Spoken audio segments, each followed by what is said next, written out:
Egaa kabajamtootaa fi daawwattoota qophii Simboo. Qophii Simboo keenya guyyaa har'aa sagantaa oolmaa kennaan magaalaa Finfinnee keessatti iddoo tokko daawwachuudhaaf sagantaa oolmaa keenya guyyaa har'aatiin istuudiyoo keenyarraa baanee mana maxxansaa Najjaashii biratti argama. Manni maxxansaa Najjaashii akkuma beektan fiilmiiwwan Islaamaa kitaabota gurguddoo biyya kana keessatti hedduu beekaman keessattuu kitaabbiin Islaamaa maxxansuudhaan beekama. Manni maxxansaa Najjaashii seenaa guddaa kan qabuu fi akkasuma mana maxxansaa biyya keenya keessa jiru keessatti mana maxxansaa jalqabaa irratti kan waamamuudha. Manni maxxansaa Najjaashii maal hojjete, uummata Islaamaatiif maal hojjete, fiilmiiwwan kan fa'aa maxxansee waan jedhu inshallah maal hojjete waan jedhu immoo keessa seennee kan daawwannu ta'a. Hanga dhuma sagantaa keenyaatti waliin turaan affeerraa kennaa.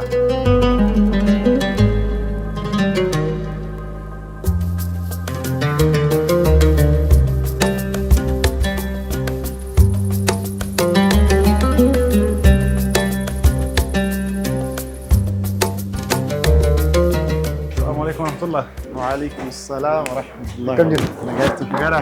كم جرت؟ نجارة. نافلة بجلي جدما. عبد الغفار عباس. عبد الغفار عباس. هذا منا متنسان الجاشي. مني متنسان الجاشي بيكم على غرة اللي منا متنسان قدرة. سداوت تلاف مني متنسان الجاشي مال هجتها. منا متنسان عمري العراق أبو أم هو مرت كرجما وانجرو داوت شرفني. داوت شفتني. إن شاء الله بقى نقدر نفتني. أيه.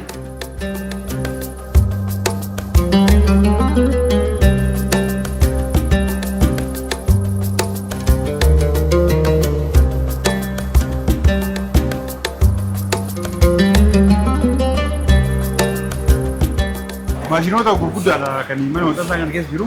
Maashinoota tokko isaaniitiin hojii akkamii akka hojjetan nagarsiisan. Isarraa eegallu. Kunoo asiin eegalla.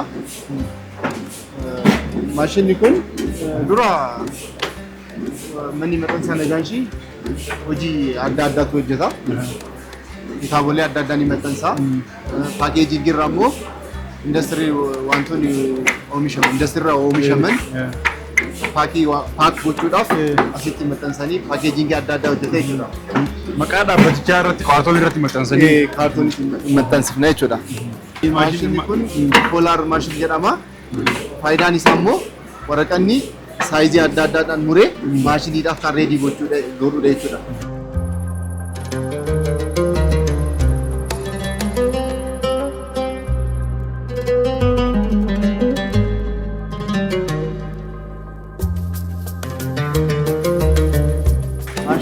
Altan immoo miilar kan jedhamudha.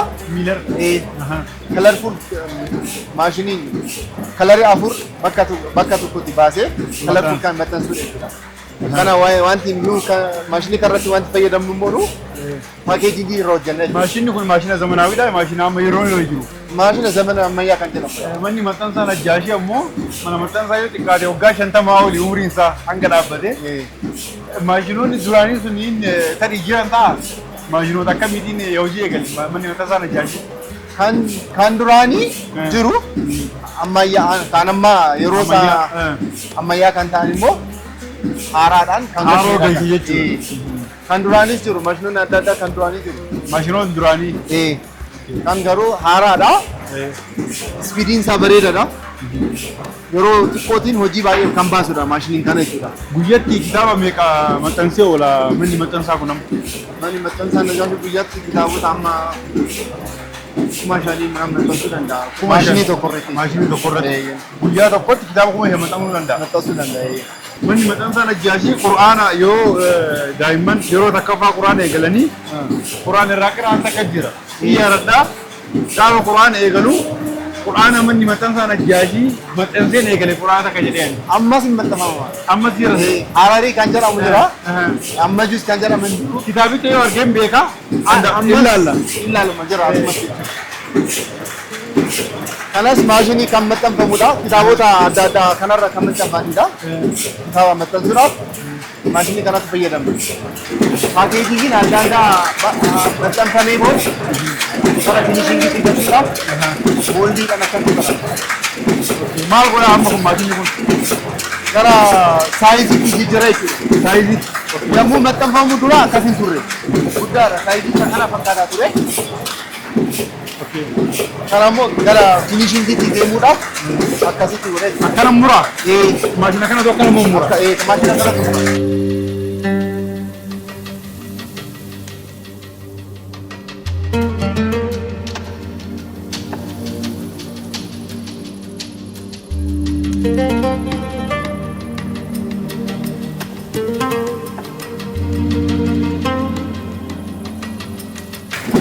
Yeroo ammaa hojiirra waan hin turreef malee maashinoonni kun paakeejingii mana yaalaaf kan fayyadamnu faarmaasiidhaaf industirii adda addaa mana daabboo keekii fakkochuudhaaf kanas maashinii GTO4 waan inni kan jedhamudha maashiniidha kanas Inni maal godhama? kavariin adda addaa kitaabotaaf Kavarii kitaaba gubbaa. kan itti baasan Kawar peejii san asitti dalagamaa. kanarratti dalagamee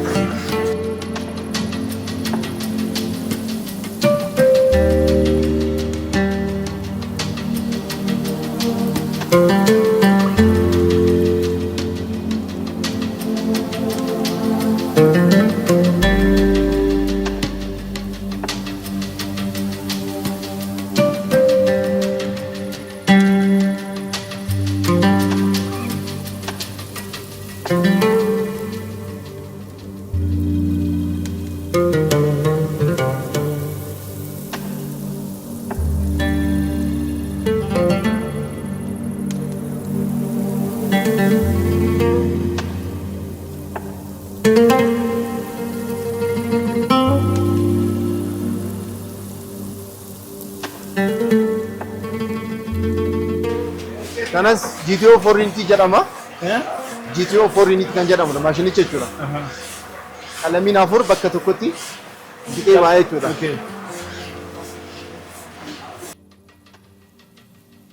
Maashiniin gilwarii kan jedhamudha. Kan agarsiisan amma maal godha jechuudha. Kollaadhaan Kan qabsiisu. kan qabsiisudha maashinicha. Ofii isaatii qabsiisee achiin baasa. Kunoo asitti kollaan jira. Maashina achitti ka'ee as finishing irratti baasaa jechuudha.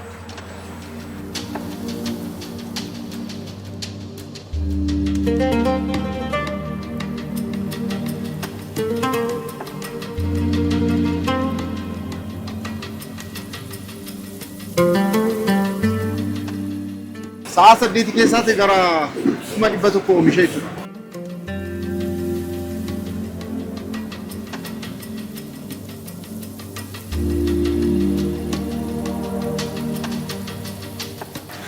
Kitaabota Bulugal maram kanallee kitaaba buluugaati. kabarii isaati amma. Kitaaba kavarii kitaaba buluugaati. Warra buluu qaraatanii hirtanii hin beekani.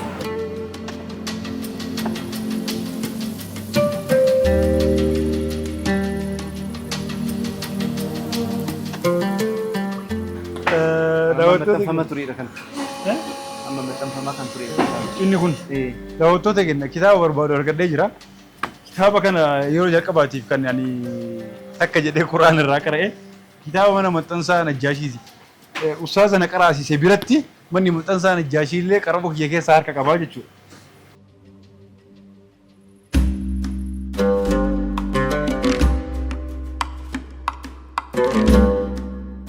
Warroonni kitaaba kanarraa qaraatan, warroonni Qur'aana kana qaraatan hundi keessan manni maxxansaa Najjaashii haqa isinirraa qabachuu isin qaraasuu keessatti gahee qaba. Inni kun kitaaba buluugaati. Ganaa asitti qabsiifamu jira. Gaafa qabsiisan booda qabsiifamee booda cover page isaa kunooti. Kana keessa taree dhugaa dubbachuudhaaf wallaahi buluugallee kitaaba kanarraa qaree cover page isaa kana kanarraa qaree.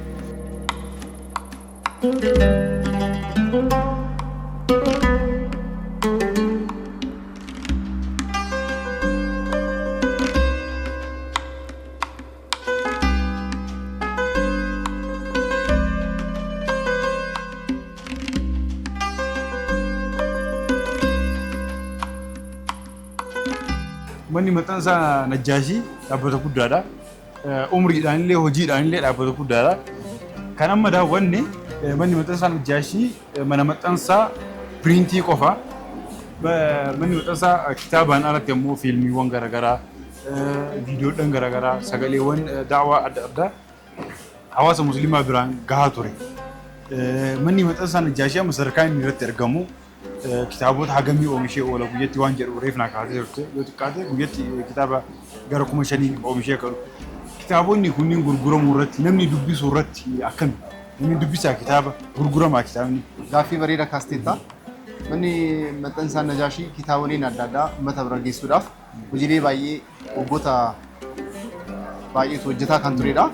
Yeroo ammaatti uummanni keenya immoo kitaabota adda addaa dubbisuurraa baay'ee dubata hafaadha. Garuu nutis kana jennee kitaabonni maxxansuudhaan hin dhiisne kitaabolee waggaa tokkodhaaf kan gurguramni jiru. Waggaa tokkotti kitaaba 5-4 illee kan gurguramu jiru. Baay'inaan hin bo'u jechuudha. Kan dubbisu hin jiru. Garuu kanumarra kaasneen immoo fedhiin uummataa beekuudhaaf namoota adda addaa kitaaboleen akka maxxansan qaban himna. Yeroo ammaa kitaabota adda addaatu jiru mana maxxansaa keessatti. Bakki inni raabsinu jechuun bakka adda addaatti immoo hin raabsama. Biyyoota garaagaraa irratti maktabaadhaan biyyoota garaagaraa jiran. Appilikeeshinii qabnaa. Naannawaa Finfinnee fi Addis Ababa irra kan jiran immoo tiraanspoortiidhaan nu geessina. Deliverii qabna jechuudha. Appilikeeshiniin kunniin kan Najaashii jedhu pileesterii gubbaa jira. Najaashii jedha. Najaashii Pirees kan jedhu appirraa pileestoriidhaan hin argattu jechuudha. Kitaaba qabaa? Kitaabota adda addaa keessa qaba. Kitaabota qaba moo fiilmiiwwan manni maxxansaa Najaashii dalagaa jiru hin qabamoo? Fiilmii osoo hin ta'in kitaabonni manni Najaashii irraa kan maxxanfaman faayilii isaanii kaasee kitaaba barbaadamee afaan Oromootiin afaan addaatiin kan jiran guutuu pileesterii gubbaa jira. Pileesterii gubbarra argama jechuudha. Egaa manni maxxansaa Najaashii kitaabota maashina gurguddaa kana asitti maxxansu wal cinatti appilikeeshinii zamana kanaan wal qabatu warroonni mana maxxansaa dhiitanii kitaaba kana bitachuu hin dandeenye yookaan warroonni kitaaba dhiitanii kitaaba bitachuu hin dandeenye manni maxxansaa Najaashii kitaaba 1,400 ol kan mana maxxansaa kana keessatti maxxanfame gosoota kitaaba 1,400 olittu asii maxxanfame.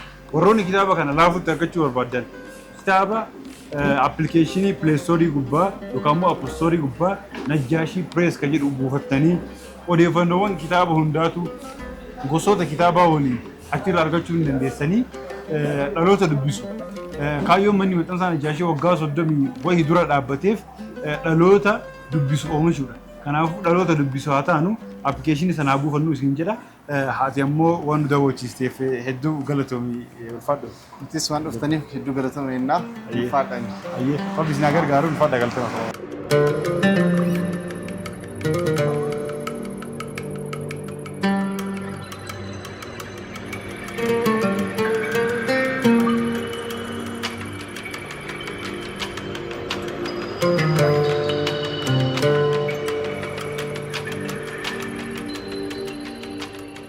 Egaa daawwattoota keenya kan daawwataa jirtanii mana maxxansaa Najaashiidha. Manni maxxansaa Najaashii seenaa Islaama Itoophiyaa keessatti mana maxxansaa seenaa guddaa qabuu fi ashaaraa guddaa qabudha. Keessattuu aartii Islaamaa jijjiiruu keessatti beekumsa hawaasa Musliimaa biraan gahuu keessatti akka Itoophiyaatti mana maxxansaa Islaamaa sadarkaa jalqabaarra jiruu fi akkasuma immoo mana maxxansaa akkuma sadarkaa biyyaatti illee sadarkaa Itoophiyaatti illee mana maxxansaa gurguddaa jiranii fi umurii dheeraa qaban keessa akkuma jalqabarratti daawwataa turtan mana maxxansaa guddaadha. Manni maxxansaa kun hanga hundeeffame waggaa meeqa alaamaa maaliitiif hundeeffame bu'aa bahii akkamii keessa ture kan jedhu immoo nama yeroo manni maxxansaa kun hundeeffamurraa hanga ammaatti illee mana maxxansaa kana keessa jiru hojii gaggeessaa mana maxxansaa Najaashii Gaashee Idil waliin kan turtii taasifnu haga dhuma sagantaa keenyaatti akkuma jalqaba irratti waliin turtan akka waliin turtan afeeraa isin goona. Gaashee assalaamu alaykum wa rahmatullahi wa barakatuh. Alaykum salaam wa rahmatullahi wa barakatuh. Akkam nagaa jirtu? Nagaa alhamdulillah. Manni maxxansaa Najaashii jalqaba seenirraa ijoollummaa keenya nu yaadachiisaa hedduu ajaa'ibsiifataa seenaa duraanii sanii yaadataati kan turre jalqaba irratti tokkoffaa yeroo biiroo keessan seene kitaaban as keessa jiru kan hunda keessaa kitaaba yeroo ijoollummaa kiyya ani ijoollee ta'ee abbaan kiyya kitaaba tafsiraa Dr. Muhammad Rashad Abdullee kan qaban ture. Finfinnee irraa bitanii yeroo hundaa mana saaloonii keessa fuuldura taa'a. Ijoollummaa kiyyarraa kitaaba san laalaa guddadhee yeroo takkittiin kitaaba san hiikaa Dr. Muhammad Rashaa Abdullee san argu ijoollummaa kiyya na yaadachiise. Manni maxxansa Najjaashii fiilmiiwwan afaan Oromootti, afaan Amaariffaatti, afaan garagaraa irratti hiikuu irratti mana maxxansaa guddaadha. Mee jalqaba irratti manni maxxansaa Najjaashii akkamitti hundeeffama isaarraa? Bismillaahi Rahmaani Rahiim. Alhamdulillahi Rabbil Aalamiin. Assalaatu wassalaamu alaa Rasuulillaahi sallallahu alaihi wasallam. Manni maxxansa Najjaashii duraan dursee ani ijoollummaatti waan dhagaatti guddadhee cunqursaa Islaamaa biyya kana keessatti ga'u dhagaa ilaalaan keessatti guddadhe. Kanaaf yeroo hundaa waan cunqursaa kana nurra kaasuu hojii akkamii hojjechuu qabna jechuu irratti ani ijoollummaa gaafa waggaa 13 caalu yeroo sana darasummaadhaaf Walloo deeme asii Addis Ababaa irraa achiin deeme kitaaba qara'uudhaaf. Ana achi jiru akka lakkoofsa Itoophiyaa 54tti warri Niitiin Haayile Sillaasee Iteeggee Mannan du'anii nuyi gabaa waraqata bituu deemnu carqii gurraacha maaliif asitti maxxansine jedhanii nu gaafatan. Waan isiin duuteef. Kan gaddaa jechuun uffata gaddaa. Kan gaddaa. Jennaan hiriyaan kiyya kan asii wajjin deemnee narra guddaadha. Kutaa 8ffaa baraa ture isarra bahee wajjin achi deemne. Kun carqiin gurraacha keessan malee keenya miti nu gaafachiisu jedheen. Kana hin qabnu beeknu kana jedheen. Erga gaafasiiti maaliif nu hidhuu barbaadan yeroo sana maaliif hin goone jedhanii nu hidhuu barbaadan. Humnaan baanii yeroo sana akka amantaa Islaamaatti ammoo dhowwaadha. Dhowwaadha. Hin godhamu kan akkanaa. Jennaan erga gaafasiiti inuman duukaa deemaa wanna cunqursaa nutti fidu hunda dukumaan deemaa nan dhagaa. Ergas immoo deebi'ee Nageellee Booranaatti Sidaamoo keessatti Nageellee Booranaatti hojii namaa qaxarameen achi hojiidhaaf hin deeme. Yeroo sana waraanni Haayile Sillaasee fi Ziyaad Barree jira. Waggaa akka Itoophiyaa lakkoofsa waggaa 58-57. Yeroo sana 1957. 57. Warra Qur'aana qaraasu, warra kitaaba qaraasu Somaalee gama xarafa Somaalee kan jiran Somaalee Itoophiyaa keessatti bataskaanaa hojjechiisuu dhowwan. Bakka sana bakka jarri jira. Jennaan sallaayee Ziyaad Barreetii jedhanii katamaa keessa fidanii 40 garafan nama 7 40 garafan magaalaa keessatti. Magaalaa keessatti. Gaafas galgala namni guddaan tokko jira ture. Jarri kun wanni garafamaniif Ziyaad Barrees hin beekanu. Mangistii kanas hin beekanu. Mangistii achisuu maan beekanu kitaaba qaraasisuu malee Qur'aana qaraasisuu malee. Maaliif waan Islaama balleessu achitti hin dhaabne jedhanii kanaaf maaliif dhowwan jedhanii kanaaf garafanii jedhanii nutti hime galgala. Waan akkanaa kana keessattiin guddadhee maal hojjechuu qabaa jechuun irratti bu'ee Islaamaaf maal hojjechuu qabaa jedhee ofiif. Komitee Islaama keessaa achi seene wanni dhaabbataan wanni Islaamaaf hojjetu hin jiru. Dhaabbanni Islaamaa hojjetu kan biraan jiru yeroo sanitti. Komitee masjidaan ta'e. Achumarraa eegalte. Achumarraa eegalte. Biyya sana gadhiiseen immoo gara Ilbaaburitti daldalaafan deemaanii achitti gara Ilbaaburitti yeroo darbu kanarraa xinnoo ol jedhee masjida ijaarsiisuun madrasaa wajjin masjida ijaarsiisuun jalqabe. Amma Ilbaaburitti bakka 2 masjidan ijaarsisee jira madrasaa wajjin. Bara Samboo. Bara 64 60 Yaadattuu bakka isaa? Beeka Daarimuu jedhama. Daarimuu. Egaa warri iluu warri sagantaa kana daawwatanii nama waggaa 40 dura 40 miti caala 40 gara waggaa 50 bara meeqa? 64 1964 nama bara sanii masjidaaf madrasaa isin ijaare ganda Daarimuudha iluu keessaa. Hiriyaan kiyas jira kan wajjin ijaarree jira ammallee. Muhammad Qaadiree jedhama inni dhagaa ta'a minaalbaata kana. Lafa bunaan qabaa ture biyya sanaa dargiin nu ari'ee gara Addis Ababaatti gallee bunni fudhatame jennee dhiisnee turre hiriyaan kiyya tokko buna kan saatis kiyyaas wajjiniin akka gaashaa 4 moo 3 ta'a walitti qabeetti fayyadamaa ture. amma dhiyoo kana erga waggaa 10 ta'eera masjida sanaaf waqfii kennine. Lafa Bunicha lafa bunicha. warri iluu maybe sagantaa kan hin daawwatan sirriitti daawwatanii warri iluu Inshallah. isin beekuu ni yaadatu warroonni yeroo san turan keessattuu isin yaadatu jedheen abdadha.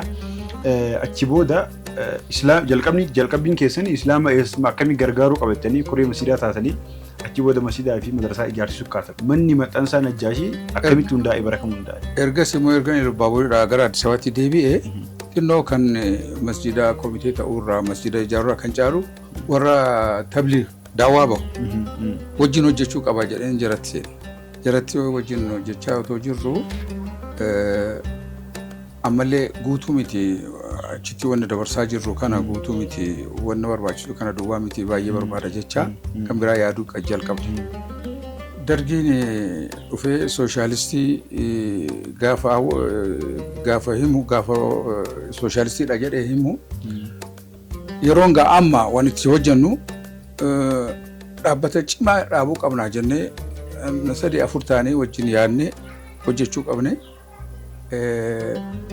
Amma wanna Najaashiin hojjete kana hunda munazzamaa keessatti hojjechuudhaaf munazzamata shabaab al-islaamii dhaabne. Isa dhaabne xinnoo hojii kana keessatti hojjechuu jalqabnu ijoolleen dargaggoo fuuldura darbanii xinnoo otoo ulamootarraa beekumsa otoo hin fudhatiin waan baballeessan qaban jennaan ammallee kuni nun baasu kuni mangistii wajjinis rakkina qaba. Kalaas kanaan booda kophaatti hayyama baasee kophaatti hojjechuu qaba jedheen 1984 maxxansaa mana Najaashii maxxansaan dhaabe. Bara 1984. Bara 1984. Manni maxxansaa Najaashii bara 1982 waggaa 32 har'a dhaabbata. Garuu hayyamaan dhaabachuu isaati malee yeroon kun isaan dura waggaa 5 erga nuti jalqabee dhoksaadhaan eegalame dhoksaadhaan dargii keessatti hojjetaa jiru. Erga hayyama argatee hojii jalqabee kunoo 84. Mana maxxansaa Najaashii hundeessaadha isin. Manni maxxansaa Najaashii hanga dhaabbate waggaa 32. Waggaa 32 kana keessatti maal hojjete yoo isin hin jenne nuyi himuu dandeenya waa inni hojjete. Manni maxxansaa Najaashii musliimni Itoophiyaa keessa jiru hundi manni maxxansaa Najaashii maal akka inni hojjete himuu hin danda'a. Gabbaan fedhe. Garuu afaan keessanirraa dhagahuuf manni maxxansaa Najaashii hanga hundeeffamerraa akka waan guddaa hojii milkeessitanii hawaasni islaamas ragaan ba'a. Mee maal fa'a irratti hojii akkamii kan kitaaba maxxansu jira fiilmiiwwan afaan fiilmiiwwan akka risaalaa fiilmiiwwan gurguddaa gara afaan Amaariffaa afaan Oromootti hiikuun kunneen jira. Hojiiwwan akkamii hojjetaa ture manni maxxansaa Najaashii? Jalqabaa wala duraa kaasettiidhaan afaan biyyaatiin afaan Oromoffaa fi afaan Amaariffaadhaan daawaa waraabuu ulamootarraa isaan jalqaba. Hojii kanarratti kan hirmaate isin dura jira hojii kanarratti? Hin jiru. Nama Islaamaati. Hayyamaan hin jiru. Kaasetti tokko Haji Muhammad Saanii Imaama Anwar kan ta'an Qur'aana kan fassaran. Qur'aana afaan Amaariffaatti kan. Isaan kaasetti tokko qabu khutbaa fa'aa gizee hoxxaban waraabame. Kan akkanaa 2-3-4 kan ta'u jira. Akka dhaabbataatti garuu jiru. Kan jalqabaati Najaashii. Kan jalqabaati. Maqaa Najaashiitiin Najaashii wasta Najaashii littibaatii wan nashr jennee jalqabne. Awwala dura tasjiila Najaashii jennee jalqabne booda irratti Najaashii Islaamic Asaatamina Audio Visual jennee kanaan jalqabne. Kaasettiidhaan waraabbachuudhaan qabne takka turre namni Qur'aanni kun maaliif gara Amaariffaatti tarjamame jedhee namni jira kan jibbu jira ture. Qur'aana afaan kaafiraa wajjin laaqanii jedhanii himaa turan yeroo sana. Qur'aana afaan kam wajjin? Afaan Amaariffaa wajjin. Afaan fidalli kaafira jedhanii. Afaan Amaariffaa kana afaan kaafiraatti beeku. Afaan kaafiraatti beeku. Qur'aana isatti dubbisan jedhanii warri jibbu baay'een beeka. Kanaaf eenyu kana namarraa kaasuu barbaachisaa maal hojjechuu qabnaa matseetii hojjechuu qabnaa jennee yaadna quraana faatti naqnee ilaalcha kan uummata keessaa balleessuuf ilaalcha kana ammas amaareffaadhaan diinii isaanii barachuu akka qaban barsiisuudha. Afaan biyyaatiin namni hundumtuu afaan biyyaatiin afaan ofiitiin islaama baruu qaba jecha amaareffaatti jalqabne. Amaareffaa fi arabeffaadhaan matseetii Bilaal kan jedhamnu jalqabne. Bilaal. Wala duraa kan baate siigaa. Maxxansi tokkoffaan kana. Bilaal. Seenaa kuni Haji Muhammad Sani Habib. Haji Muhammad Sani Habib kan Qur'aana afaan Amaariffaatti hiikan. Waan isaan uummata musliimaa keessatti beekamaa waan ta'aniif akka isin matseetiin kun qeebalamtuuf suuraa isaanii baasee malee isaan hin jiran yeroo sana du'aniiru. Rabbi rahmata isaanii haa godhu. Matsaafichi maal irratti barraa'e? Bilaal moo? Bilaal waan tuqne qabaa? Bilaal waan tuqne qaba. Akkuma kitaabaa jira ammallee yoo qaraate har'as waan fayyadu irraa qaba kan zamana sanaa. Kuni maxxansa tokkoffaadha. Maxxansa tokkoffaadha. Akkanatti waggaa 2 ji'aan baate. Kana gidduutti rakkinni baay'eetu nutti argame. Warroonni yeroo san isin waliin turan rakkinoota sanniin namoonni isin waliin baadhatanii yookaan immoo yeroo dhaabbata kan hundeessan namoonni isin waliin turan kan amma lubbuun jiran ta'e kan lubbuun hin jirre. Nama tokko malee nam tokko lama yoo ta'e malee warri kaan hundumtu jiru. Ammallee daawwaa irratti nama jabaan jira gaaf sana nu wajjin jiran sanatu baay'eedhaas lakkoofsi miti baay'eedhaas nama 40-50 caalaadha. Yeroodhaan gaafa jalqabnu kana waan azagaajii kan ta'e Jamiil Sharif kan jedhamu. Jamiil Sharif. Mucaan kun Jamiil Kafilwaa jedhee reediyoo Itoophiyaa keessatti qopheessaa ture. Jamiil Kafilwaa. Maqaa qophiiti kun maqaan isaa Jamiili. Jamiil Kafilwaa jedhee reediyoo Itoophiyaa keessatti waan gaazexessaa ture. Gaaf tokko kaaseetti Amaariffaadhaan hojjenne sana fuuldura suuqii fi lafiitii goonee dhageessisnu yeroo inni achi darbu dhaga'ee seene anatu immoo ta'a suuqii seene abbaan mana kanaa eenyu naan jedhee ani baay'ee matseetii islaamaa hojjechuu fedhii qaba. Nama baay'ee dubbisee na didee yoon si ilaalu waan ati hojjete yoon laalu hojjechuu kan barbaadu natti fakkaata ani hojjechuun danda'a naan jedhee. Waan islaamaa maal beektaa islaamaa irraa waan beektu qabda matseetii qopheessuudhaaf islaamummaa beekuu qaba. Isi maal qabda jenna ani islaama waa tokko hin qaraane matsaaf quddusii yeroo 40 qara'ee naan jedhe. Walaakiin waan amma sheekichi amma dubbatu kana kaaseetti keessatti masmarii tokko katabame yoo naa kenname isa gatsii guutuu hojjechuun nan danda'a. Kana hojii kiyyaa kan itti eebbifame. Tanaattanuu ta'a gaazexeessummaa waan qabuufi nan danda'a. Yoo barbaade wajjin teenyee ilaallaa naan jedhe.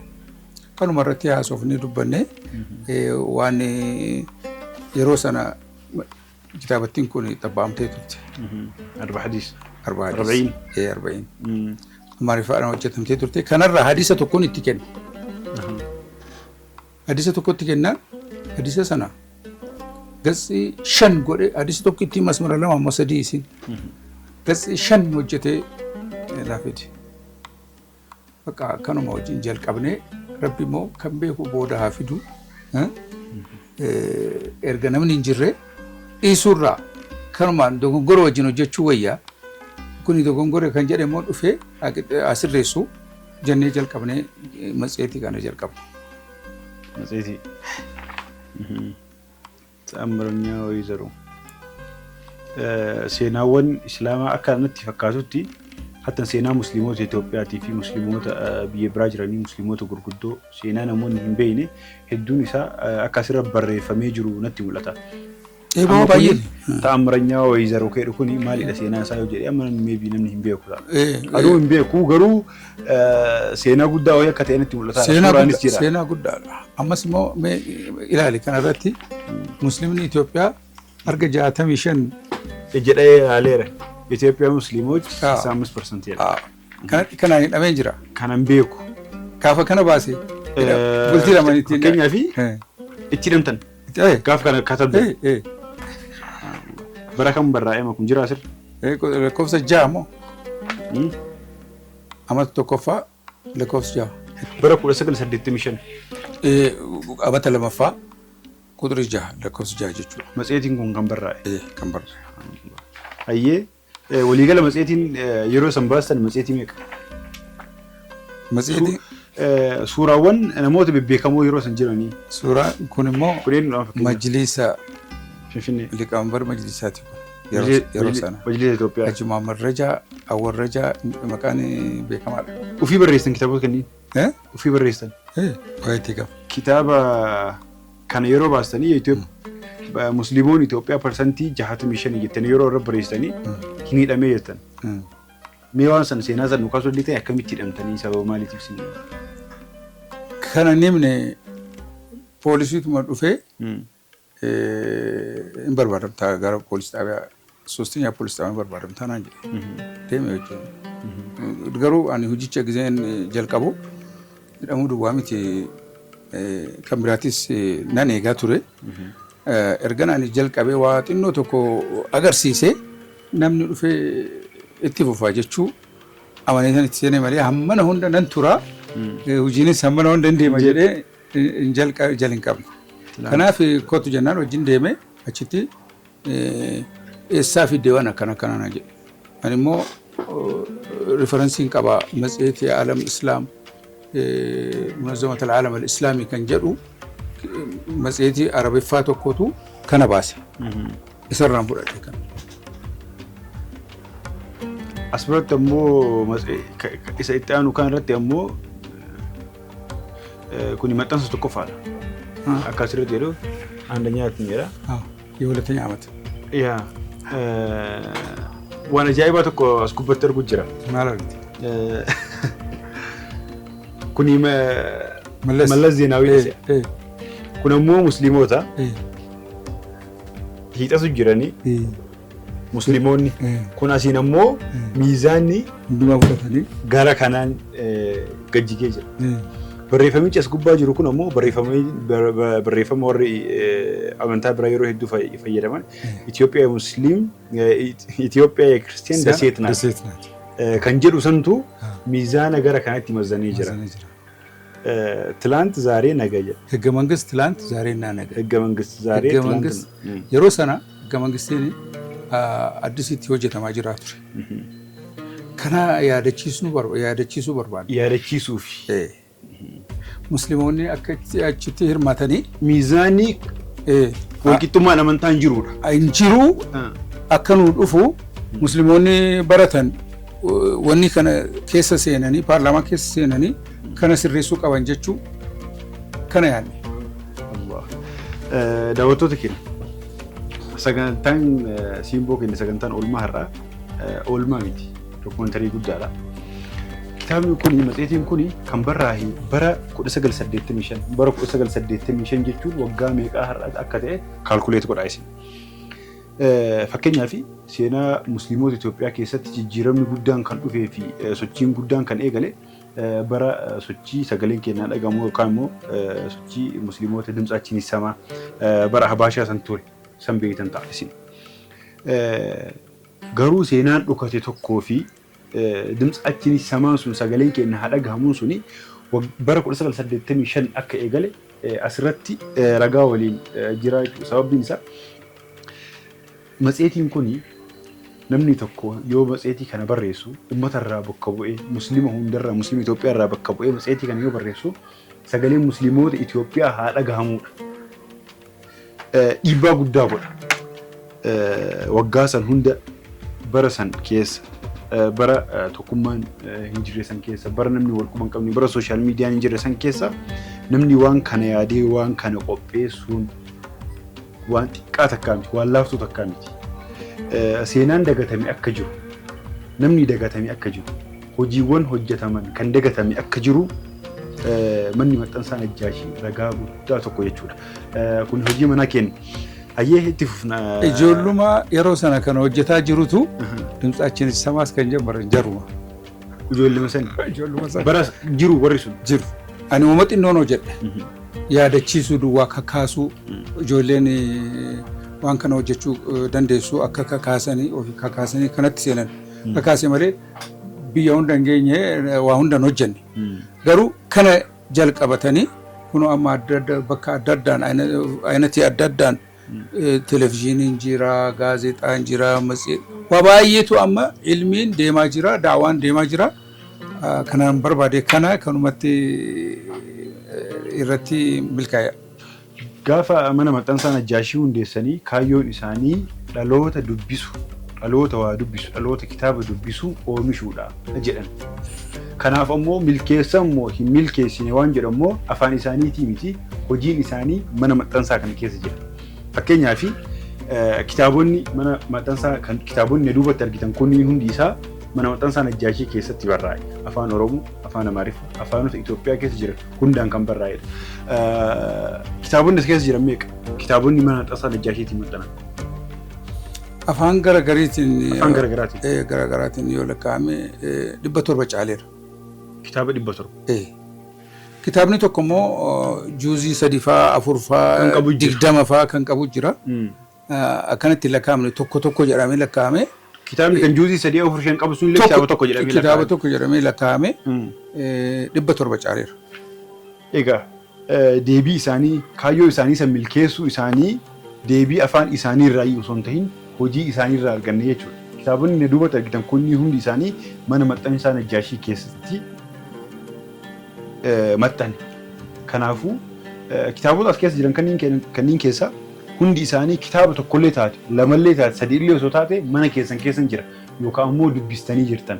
Akkas jechuun ammoo dhaloota kana dhaloota dubbisu akka ta'u keessatti shoora guddaa taa'atanii jiranii kaayyoo isaanii milkeessanii jiranii jechuudha. Manni maxxansaa Najjaashii kitaaba qofaanii miti kan beekamu.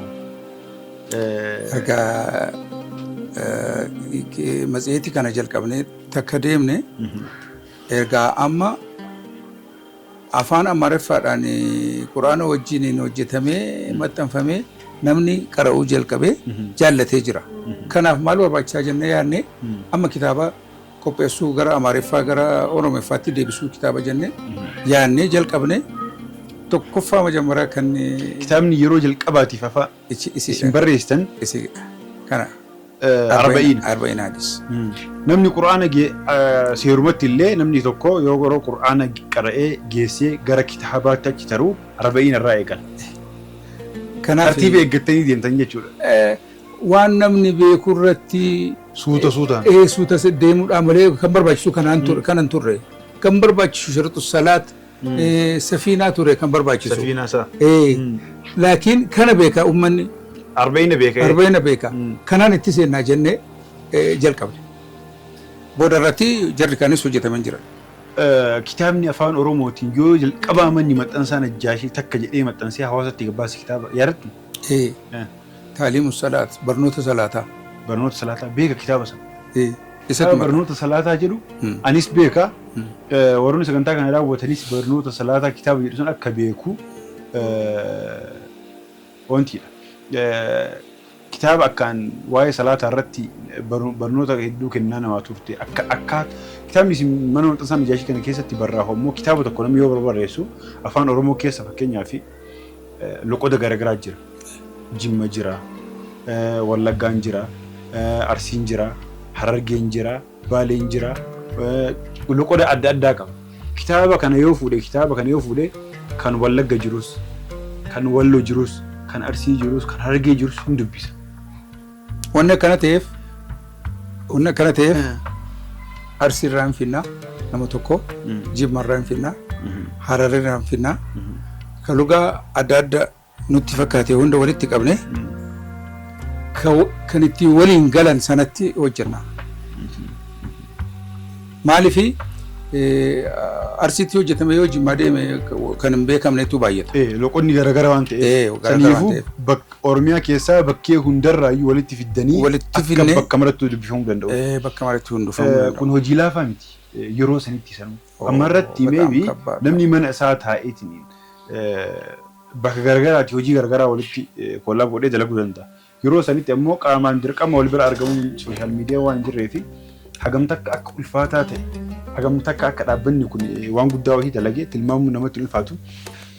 Manni maxxansaa Najjaashii kitaabaan alatti akkuma reefu isinii kaase hawaasa kan tajaajilaa ture yookaan immoo fiilmiiwwan garaagaraa afaan Amaariffaatitti, afaan Oromiffaatitti, afaan Itoophiyaa keessa jiran afaanota hedduu keessattuu fiilmiiwwan bebbeekamaa akka Risaalaa afaan Amaariffaa fi afaan Oromootti hiikee hawaasa biraan gahaa ture. Kitaaba maxxansuu bira tartanii waan san yaaduu biraan kan isin gahe maali fakkeenyaaf fiilmii hiikuu bira? Yeroo nu kana hojjennu yeroon sun sooshaal miidiyaan ammaa kana utuu hin ta'in fiilmiidhaan alama keessatti waa hundi itti harca'aa jira. Kanaaf waan yeroon barbaadu itti hojjechuu qabnaa jennee yaadne awwala duraa bismillaahi rahmaani rahiim afaan Oromoo fi afaan Amaariffaadhaan kaaseettii fi CD baasne. Takka turre fiilmiin hin barbaachisaa. Fiilmiidhaan namni ijoolleen yeroo sana fiilmiitti jirti. Fiilmii isaa biyya barleessuu laaluurraa fiilmii Islaamaa kana haalaa jechaa yaadne awwala dura Risaalaa Amaariffaatti hojjenne. Afaan Amaariffaatti Risaalaa. Afaan Amaariffaatti. Siidichi isin bira jira isaa? Kanaati. Jalqaba siidiin kunu siidiin inni sun amma hin jiru. Hin jiru. Innummaan kunu seenaadha siidiin kuni. Itti aansee ammoo Risaalaan seenaadha. Kaasettii kana hundi keessan ni yaadattan jedhee yaada. Yeroo siidii kana argu wanni yaadadha. TV guddaa san kan borcii qabu san isa san yaadadha. Risaalaan kun yeroo sidii miti kan jalqabame. VHS video kan jedhamu guddaa tokko jira. CD guddaa san. Video jedhama. VHS video. Isaan hojjetame. CD'n booda dhufee waggaa meeqa ture CD irratti modabale. CD'tti deebisne. Ani dhaloota CD kana dhaqqabe isa kaan VHS san dhaqqabne an dhaloota CD kanaati. Warroon dhaloota CD isa guddicha sanii ammoo injifatan jedhee yaada. Itti daddaballee fiilmii Umar Mukhtaar kan ijoollee kan Umar Mukhtaar Ibrahim Nabi Ibrahim fiilmii baay'ee gara Amaariffaatti deebisnee qopheessine. Fiilmii Umar Mukhtaar. Umar Mukhtaar. Hiyyadadha jechuun namni hunduu hiyyadata. Yeroo ijoollummaa fiilmiiwwan kanneen ilaalaa namoonni guddatanii beeku. Ijoollummaa keenya keessaayis ashaaraa guddaa qaba. Ijoollummaa keenya miidheessuu keessatti dhaloonni akka fiilmii biraa hin laalle fiilmiiwwan Islaamaan ala ta'an hin laalle keessatti. Kanaanis nuun geenye. Bohaarsaa barsiisuu keessattis manni maxxansaa Najjaashii galata guddaa nurraa qaba. Kanaanis hin gabaabbanne. Fiilmiin asumatti qophaa'uu qaba jennee. Asumatti waraabame. Asumatti waraabame asumatti qophaa'ee hojjetamuu qaba jennee Miraat. Miraat jechuun maali beektu? Miraat. Haadha niitiiti Miraat jechuun. Haadha. Niitii. Soddaa. Soddaa. Soddaatii. Soddaatii. Miraat. Hussein Kadir Faatas gubbaa jira. Fiilmiiwwan mana maxxansaa Najjaashiitiin asitti dalagamanii qophaa'an kana qofaa miti. Fiilmiin beekamaan fiilmiin akkaan hin jaalladhu. Fiilmii Jazaa jedhu tokko jira. Fiilmii Jazaatu jira. Yeroo sanitti fiilmii Islaamaa yaadanii dalaganiif akka fiilmaatitti nama barsiisuun yeroo san keessatti waan akkaan ulfaatu. Yeroo kanatti fiilmii dalaguun hagam takka ulfaata.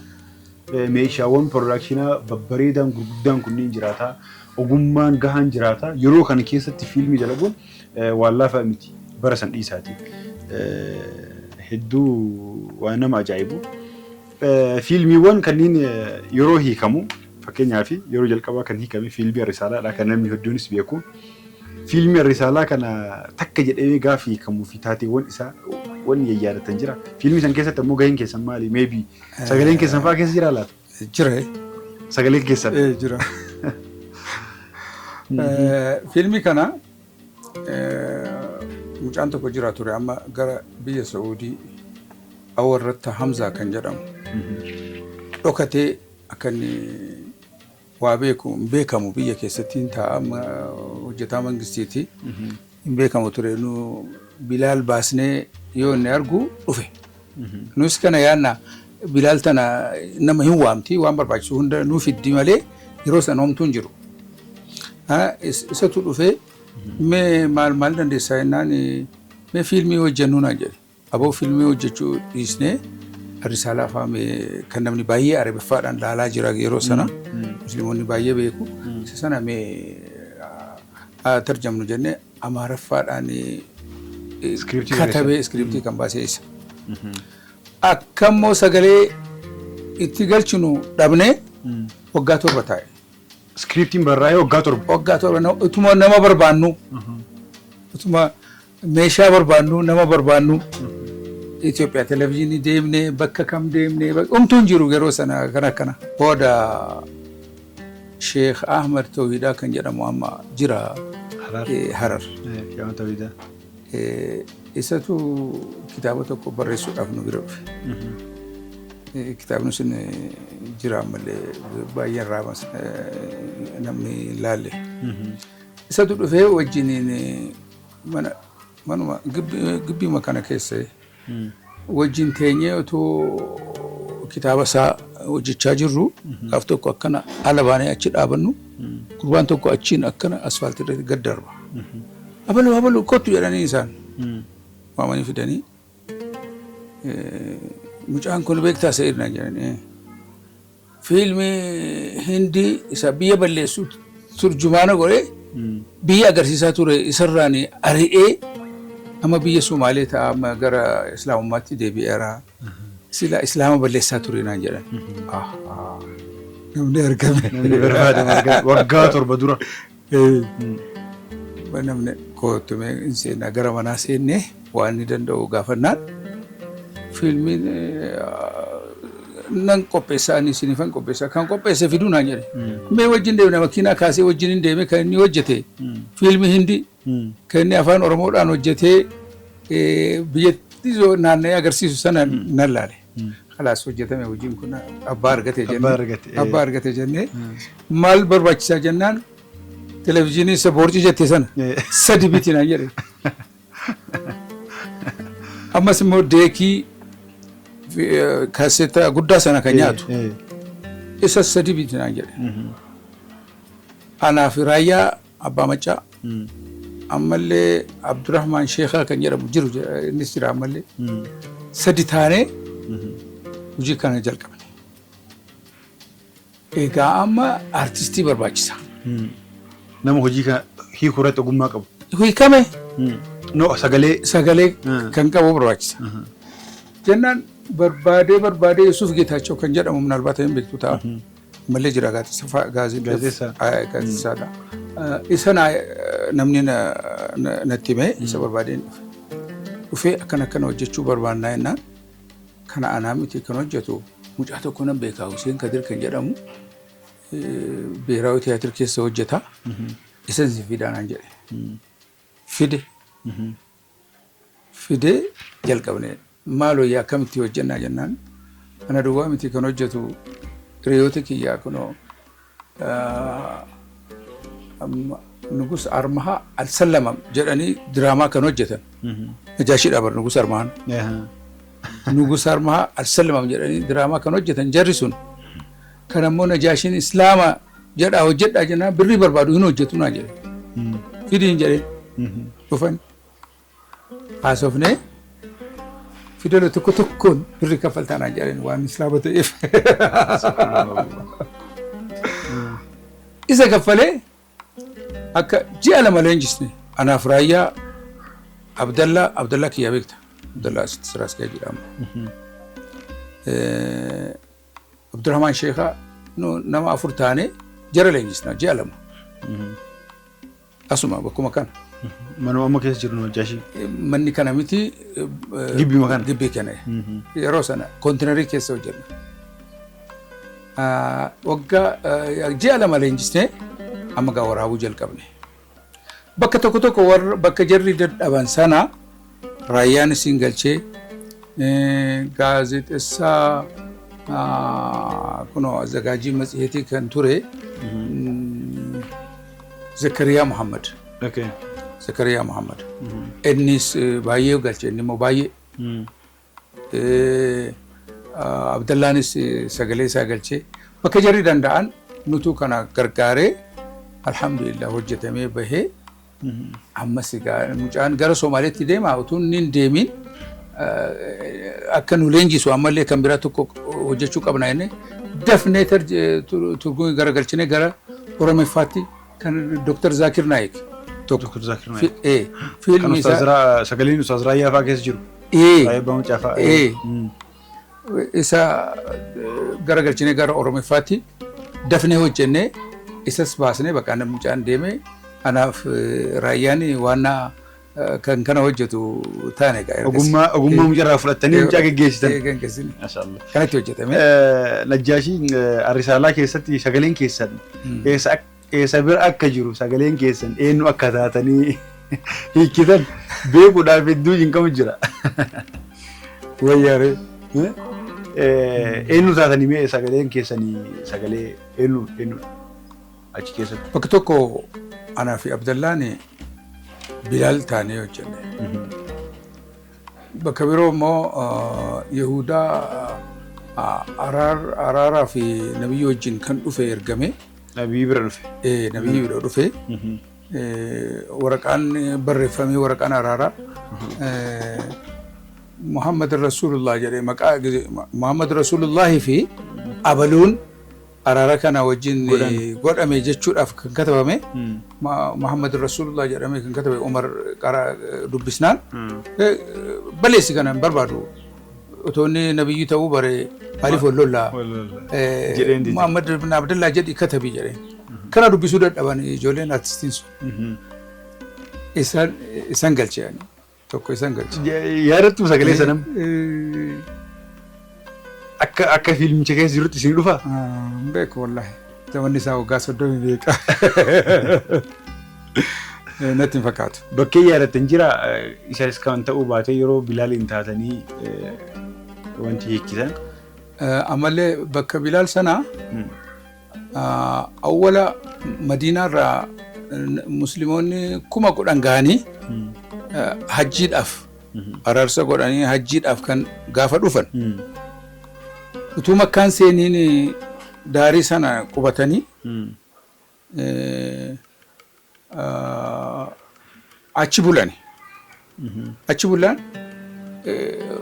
fardaan dhufanii itti marsanii mushrikoonni Qureeshoonni Makkaa. Kanaaf Bilaal achi gadi bahee sodaatinaa. Jarri kun nu sodaachisuudha malee waan danda'an hin qaban nu sodaatinaa jechuu dubbate. Bakka sanatti dubbadhe. Afaan Oromiffaa moo afaan Amaariffaa? Afaan Amaariffaa. አትፍሯቸው እኛን ለማስፈራራት ነው እንጂ ሌላ ምንም ማድረግ አይችሉም። እሲ ተነገልቹ ደደበ አከኒ ደለኑ ሰነ ደለኑ ደደበኒ ሳላ ጀደኒ ቀበኔሰኒ ገልቸኒ እኒሞ ቀበኑን ቀቡ በከሰንቲ በከሎሉት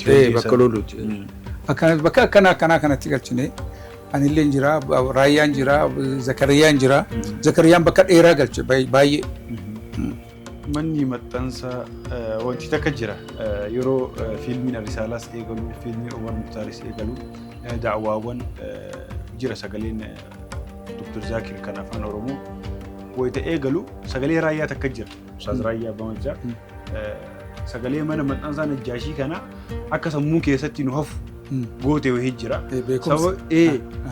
sababa fiilmii san yeroo bantu jalqaba irratti beeksisa mana maxxansaa Najjaashii. Manni maxxansaa Najjaashii audio visual production hojiilee fiilmii Arrisaalaa Umar Muktaar akkas jedhee Ustaaz Raayyaa wayita himu sagaleen sun jira. Sagaleen sun qoftiyyuu duubatti deebinee akka waan duraanis yaadannu ni gooti. Daawaa adda addaa akkuma walii galaatti baay'ee hojjenne. Innis lakkoofsi xinnoo miti gara 500 oli. 500 oli.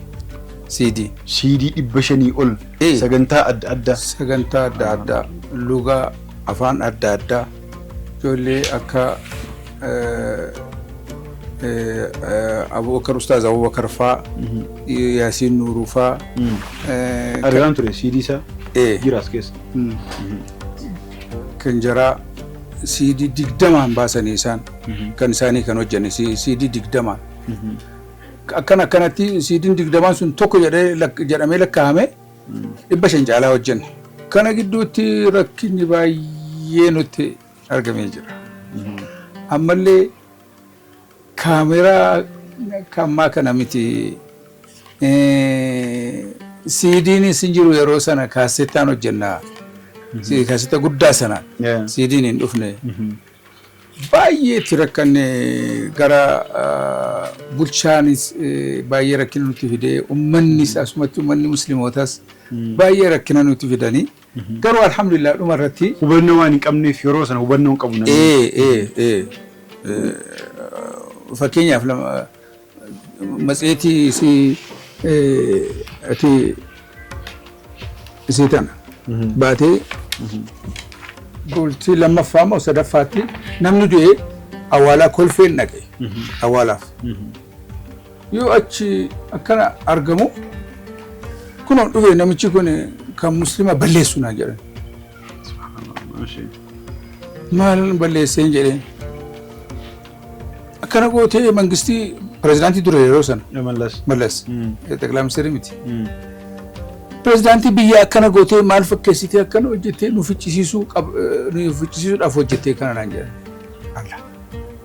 Kuni barri waan beekamaa kaartoonii jedhama kun hojii kan kana caalaayyuu balleessan kan hojjetan baay'ee jira. Isintuu barree malee baay'ee akkanatti jabeessinaa jedhee achi jaratti himuu nan dadhabe.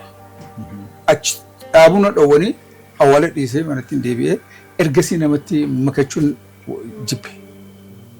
Hojii kiyyuu manaasuma taa'ee hojjedha malee namaan makachuun kunoo na sodaachisuufi bar. Lammata waan akkana hojjennee na sodaachisa. Kana nu godhaa kanaaf namaan hin makamu khalaas hojii kiyyaan hojjedha mana taa'ee namaan hin makamu jedhee hin dhiise. Rakkina akkanaa baay'ee jira. Amallee kitaaba marii Islaamaaf Kiristaanaa kan jedhamu tokko marii Islaamaaf Kiristaanaa amallee dhugaa Yesuus Waaqa kan jedhamtu kitaaba akkanaa gara torba Ustaaz Qamar Hussein Baraa lake kan Ustaaz Qamar Hussein kan Oromeeffaan Qamar Hussein hin bahe Qamar Hussein hin baasne bara nutu hojjechise nutu kaffalee hojjechise kan sa'aatii miti kan Najaashiiti. Inni kan ofii baay'ee qaba kan biraa. Isa saanumatu hojjechiseen. Inni biyyaa bahee baduuf ka'ee anuun hidhamne ati hidhaa sodaattee baddaa taa'ee anatu si hojjechisa jedheen kitaaba baasii kitaaba 3-4 baasii ganzaba siin argattaa hojii siin hojjettaa wanni inni hojjetu sun jabaadha kan biyya keessa deemee daawaan Nisiriin baay'ee jabaadha. Akkuma Ahmad Jaattiin lakkaa'an yeroo sana. Kanaaf jajjabeessee akka inni biyyaan baanee kan hambise ana. Yeroo sana miidhaan baay'ee nurratti gahaa jira. Alhamdulillah kan hundumaa dabarree as geenyeerra. Kun amma daawaan yeroo sana baay'ee nu taasisuun amma akka barbaade akka namni akka barbaadetti bakka barbaadamutti hin geenye laakiin deemaa jira. Kanumaan kana caalaa jabaachuu qabna. Kana caalaa wanni hin hojjetamne baay'ee tokko hin hojjetamne 100 keessaa. Islaamni bal'aadha. Miidhaan kan nurratti ga'e waggaa 1400 guddaadha baay'eedha. Kana hunda seenaanis hin himamne diinii islaamas namaan galle kun amareef walolaa jira ofuma tokko abaluu tokko maalii jecha walolaa jira kan yahudaan nutti fide kana islaamni gaafa waggaa dhibbaan dura khaliifaan wanni turkii keessa kufee fi musliimoota kuffise kaafira miti kan kuffise yahudonni ka'anii arabootaa fi khaliifaan kun isin mo'uudhaaf sultaana keessan isinirraa fudhachuudhaaf jedhanii kakkaasanii waraana qarqaaranii faranjii khaliifaa kan kuffisan jaruma muslima ammas isatti deemaa jirra amma nuyi amma. Dhaloota xaartaniif kanaaf dhaamsa yoo qabaattanii akkuma waliigalaatti illee warroota waliin xaaraa turtaniifis dhaamsa yoo qabaattan dhaamsa dhumaa goonii sagantaa keenya xumuran. Wannan dabarsuu qabu amma yeroon tokko taanee islaamaaf hojjechuu yeroo danda'amu keessa jirra. Kana dhiisnee wanti xinnaa mazhabaan addaan bahe sana bakka hin taane irraa finnee wajjin qoccolloo finnee addaan bahuurra namni tokko gochuu danda'u hundumtuu gara biraa dhiisee ummata tokko godhee islaamaaf akka hojjennu barbaachisa. Yoo yeroon kun nu dabarsu hin darbaa ta'a. Yeroo akkana yoo rabbi jedhee rabbi kana caalaa xuruu nu haa fidu. Yoo immoo utuu hojjetin nurraa darbee nutu itti gaafatamaadha. Isintu warra ammaatu itti gaafatamaadha. Kanaaf ummanni tokko ta'ee ummanni islaamaa tokko ta'ee daawwaa kana seenaa darbee hin beeku. Ijoolleen ammaa seenaa dur abaabolee akaakolee keenya akkatti rakkatanii ammaas islaamaa asin nuu gaan hin beekanu. Kana barsiisuu barbaachisa akka hojii hojjetaniif. Kanaaf immoo tokko ta'uu qabna. Akka tokko taanee hojii guddaa hojjechuu dandeenyu kanan dhaamuu barbaadu. Kan hedduu ulfaadha galatooma gaasha'id hundeessaa fi hojii geggeessaa yeroo ammaatis isaanuma hojii geggeessa ammallee waggaa dheeraa kana boodallee hundeessaniillee akkanatti xaaraniillee kitaabota 700 olillee barreessanii siidiiwwan barreessisiisanii kitaabota mana maxxansa Najaashii maxxanee jechuudha. Siidiiwwan 500 ol akka bahuuf gahee isaanii taphatanii ammallee ammoo hojii geggeessaadha. Ammallee hin hojjenne nuu hafa parsantii tokkoyyuu hin hojjenne look daawwattooti namni kitaaba 700 ol akka barraahuuf sababa ta'e gahee keessaa qabu jechuudha. Nama siidiiwwan 500 ol akka maxxanuuf fiilmiiwwan islaamaa da'awaadhaan islaamaa gama siidiitiin akka maxxanuuf gahee guddaa keessaa qabu. Namoonni nama matseetii kanneen hunda akka barraahu gahee keessaa qabu waan kanneen hunda dalagee hin hojjenne nuu hafaa parsantii takkayyuu hin hojjenne yoo namni sun nuun jedhe nu ammoo maal hojjenne matsaafa takka hin barreessine yookaan ammoo namni matsaafa takka barreessee waan guddaa dalage jedhu yookaan ammoo namni akkeenyaa namni islaamaaf waan hojjetin ammoo maal jechuu dandeenya waan jedhu gaafii sagantaa keenya siimboo oolmaa keenya guyyaa har'aati. Inshallah sagantaan oolmaa keenya guyyaa har'aa dookumantariidha. Dookumentarii guddaadha. Akka oolmaa qofatti hin fudhatin dookumentarii seenaati. Akkasitti nuuf fudhadhaa jechuu barbaada. Sagantaan oolmaa keenya guyyaa har'aa kana fakkaata ture. Hundeessaa fi hojii geggeessaa gaasha'ii ammoo hedduu galatooma ulfaadhaa yeroo isaanii aarsaa godhanii asitti taa'anii gaafiif deebii kana nu godhuu isaaniitiif hedduu ulfaadhaa isiniin jenna. Isinis ulfaadhaa galatooma. Wassalaamu alaikum warahmatullahi wabarakatuh.